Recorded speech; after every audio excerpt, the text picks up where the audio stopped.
see it all over the world. And these are some of the other things. I particularly like the one this side, which is what we call a gel cap. And this plastic, and I'm sure with our many resin colleagues here today will understand this a lot better than I do, but this actually dissolves, this plastic dissolves in water. So we make the tablet, the liquid goes inside, the powder goes inside, and then it's sealed, and then once it goes into the dishwash machine, the packaging disappears, biodegradable. Okay, very interesting technology. And then we have various different valve systems. So you see the big closure there, it's very soft, like a scrubbing massage action, and there's a valve inside, and again, adding value, coming up with a slightly different approach. Years ago, we talked about unscrewing, okay? So you had to unscrew the closure. Then the industry's turned to opening the closure. This concept means that you can open the closure with one hand.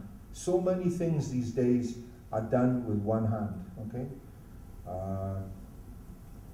You can see here, we text with one hand, okay? We play games with one hand, okay? And this is the basic concept that we are trying to work with. And we don't have a solution yet. Well, we can make it, but we can't make it profitably. And we cannot make it in a cost-effective, reliable way yet. And I'm sure other people like us are working on this as well. So one day, hopefully soon for us, and before anybody else gets it, we will have a patent and we will enjoy exclusivity for another 20 years. But this is the concept, and this is what we're trying to do in the future. Thank you very much for listening, and particularly thank you very much for staying awake. No questions yet. We'll talk about that after the next discussion with PKD. Thank you very much for listening.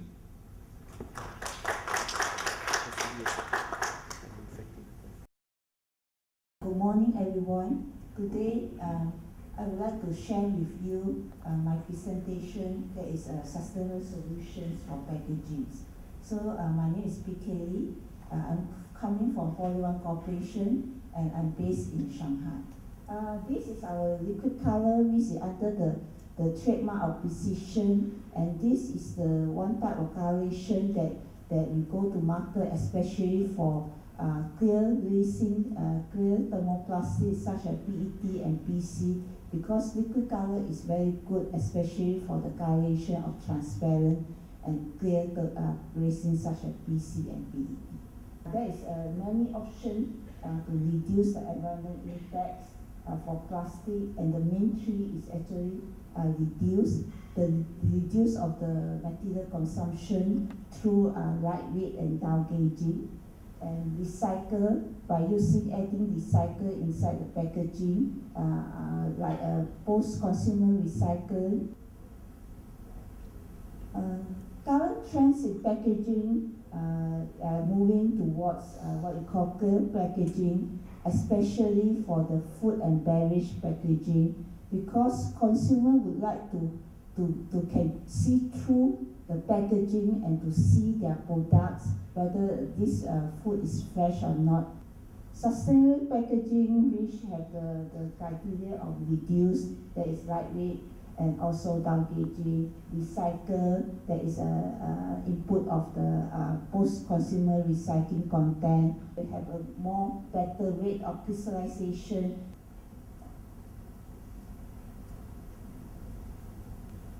And you reduce two type of what you call process. You don't need to preheat it, you don't need to mix it, and we have a good distribution. We have a less what you call, you have high yield. All our customers can achieve 98, 99 yield, and less wastage and also rejection, and we still can save cost on the overall ratio. And with this new trend, packaging material are more demanding, which require property enhancement.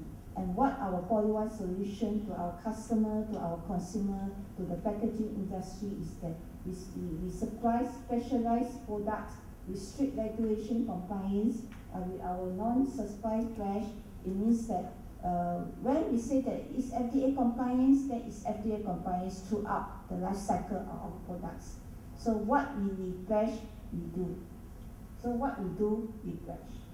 so to uphold the strict safety standard with our customer. And also property enhancement, we supply the packaging industry with property enhancement. Just now as we mentioned that there's quite a challenge for model to do the nutrient packaging, and they need property enhancement such as functional additive, and we will supply this market with this functional additive as such I show you.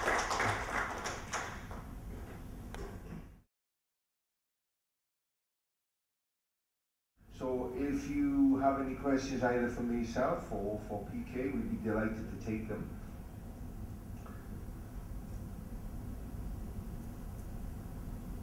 I have a question for Ms. Lee. How do you compare the unit cost per part for a product made from virgin material, from plant-based material, and from post-consumer? Actually, take example for virgin. That is, you cannot compare plant-based with thermoplastic at all. Because take example, let's say PET. PET now is a clear packaging, and the bio-based or bio-based material, plant-based material is PLA, polylactic acid. Because this is the only one, what you call bio-based material which is transparent. So if let's say polylactic acid is about 2.6 US per kg. And you know the cost of the PET much lower. So comparatively, if let's say you say recycling compared to virgin, so the first concept everybody will say recycle is cheaper. So but actually nowadays a lot of demand for recycled material, especially post-consumer recycle. Sometimes the recycled material can be even similar or at par cost in terms of virgin. Because why this demand is so high? Because of the sustainable concept. So if let's say the product, let's say like my supplier or sorry, my customer always come to me and say, PK, please, I want a product that I can put in my container, I put recyclable or sustainable or can be recycled or 30% recycled material, then I can sell 3 or 5 times higher. So this is because of the sustainable concept. So a lot of demand for this post-consumer material. From a consumer's point of view, do we always have to pay more for a sustainable product? Why is so expensive? Because actually the cost per kg of manufacturing this material is much higher. And you know from the plant-based and other polymers, because they still did not have a high volume scale up. So they have a less volume. And this less volume because the demand is not so much. So it's a chicken and egg actually. So from now on, I believe we do.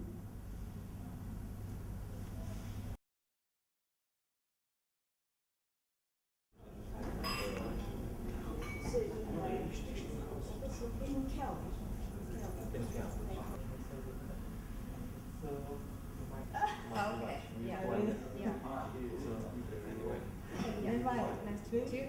Future.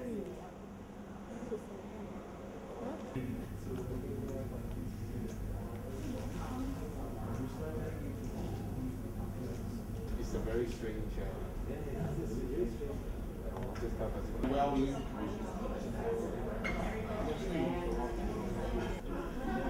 some resistance.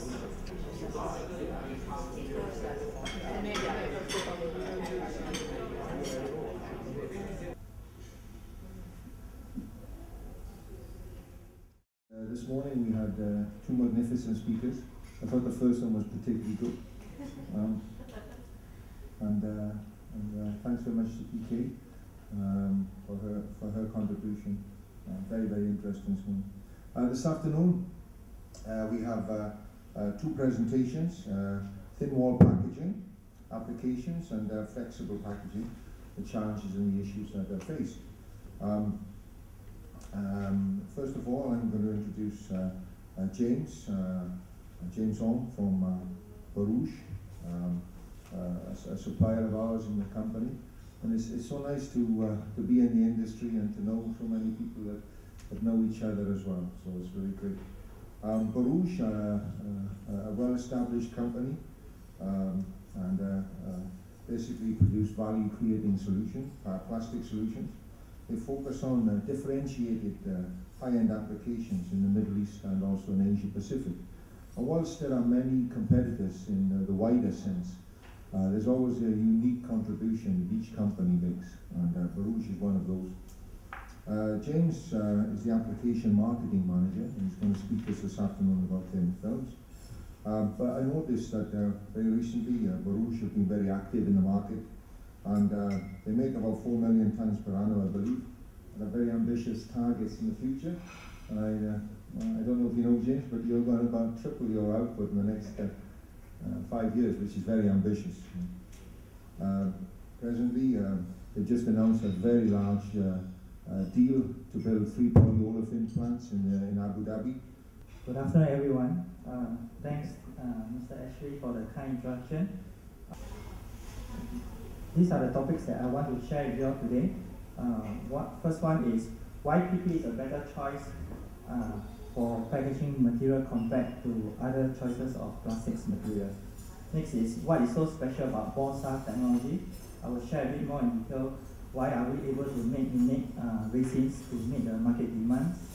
And third, what are the Borouge solutions for thin wall packaging for the present and also looking into the future.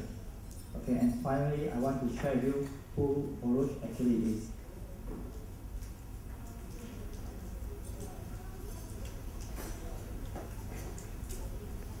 First, here what you have is the pyramid of plastics. This is actually developed by the Greenpeace. The reason of developing this was to assist in the selection of material, and the way they look at it is here I'm looking at just in plastics and which plastic is actually the most friendly to the environment and which one has the least carbon footprint. Okay, and the focus is on toxicity of the material itself, and it does not talk about the life cycle. And the life cycle will be in the following few slides that I'll talk about. If you look at the base of the pyramid, these are the least polluting resin that you're looking around, and biopolymer is one of the best. If you look at the tip, PVC is one of the most toxic material. So people want to get out PVC, okay, in general. And if you look at the next level, level 2, in the last few years, probably all of you have heard about PC issue, the BPA issue, and this is actually becoming even stronger. And in US, most of the baby bottle is getting out of polycarbonate because of the BPA issue. And PP is one of the choice options for them as they look at alternative material. So they are already switching to PP because of this short reason. Okay, and of course, if you look at the number 4, which is polyethylene and polypropylene, they are next best choice in terms of straight material to use. So polyethylene and polypropylene would be a good choice if you look at the toxicity level of the resin itself.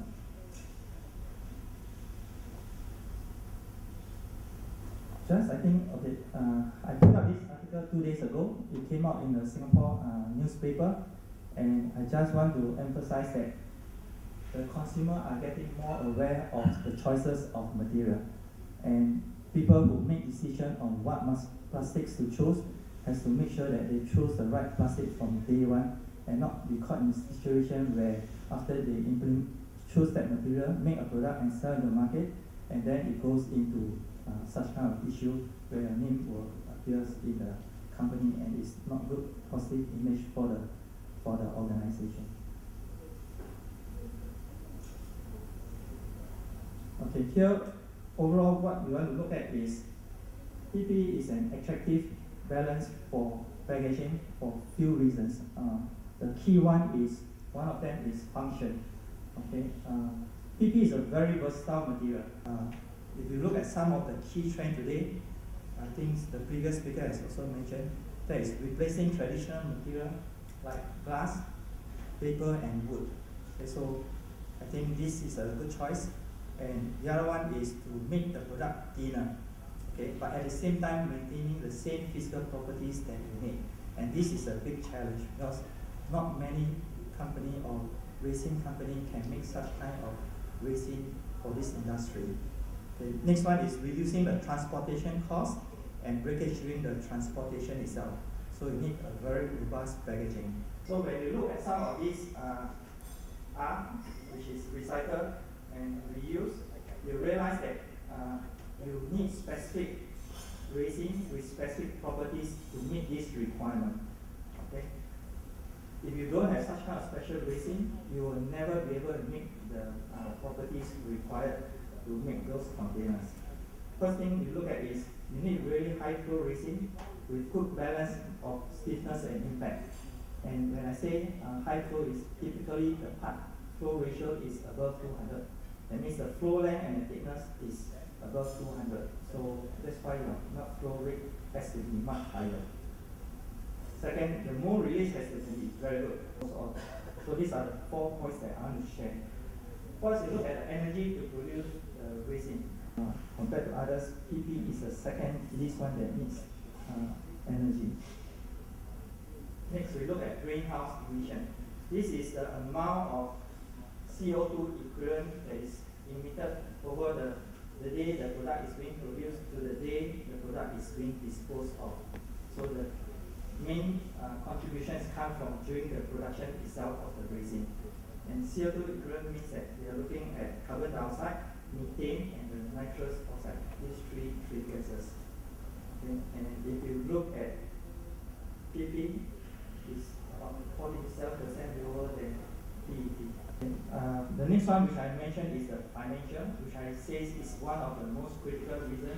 Because if you look if financial doesn't make sense, this trend will not move forward.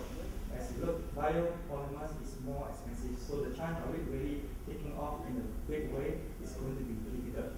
But if you look at PP, you'll see that it has a good option because of the lowest density. PP is only 0.9. Price and times the density, we get 1.26. And PP now become the lowest cost option in terms to use. Okay. PE is actually the lowest, but they are kind of in the same group. Okay. The first one is tailoring the molecular weight. This is made by selective changes to the molecular weight distribution. By doing this selection, what you do is you can tailor the resin to provide good stiffness and at the same time good processability as needed for specific application. And the next one is cone normal. There's a number of things you can play here, but the most common one is ethylene. There is a C2 content, and if you increase the C2 content, it will affect the clarity and the impact performance.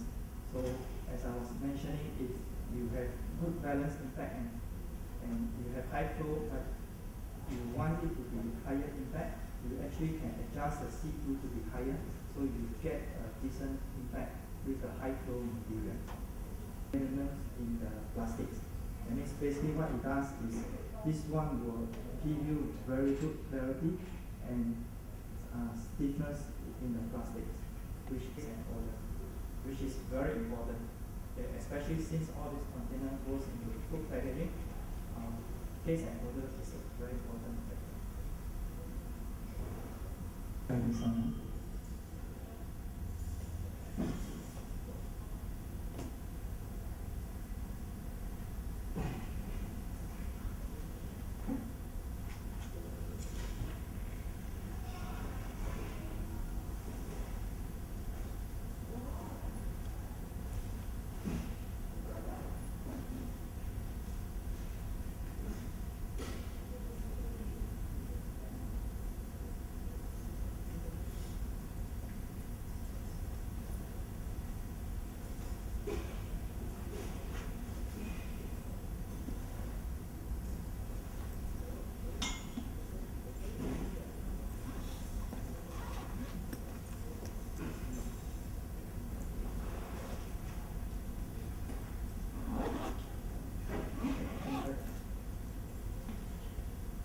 On the left-hand side, there is a BNT mutated PP resin.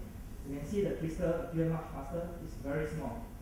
On the right-hand side is the unmutated PP, And you can see it start forming later.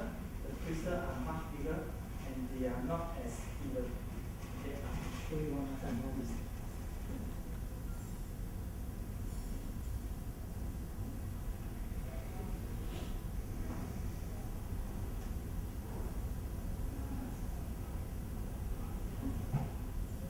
Crystal is starting to form already. It's very small and it's very even. The right hand side now is starting to form. They are much bigger, they are not even.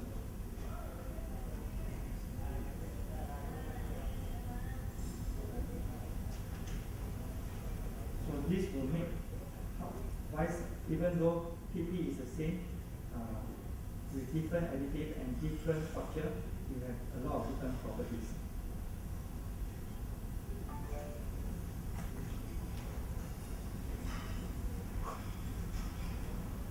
Next, we want to look at some of the solution for thin wall packaging with Borouge resin for the present and also for the future.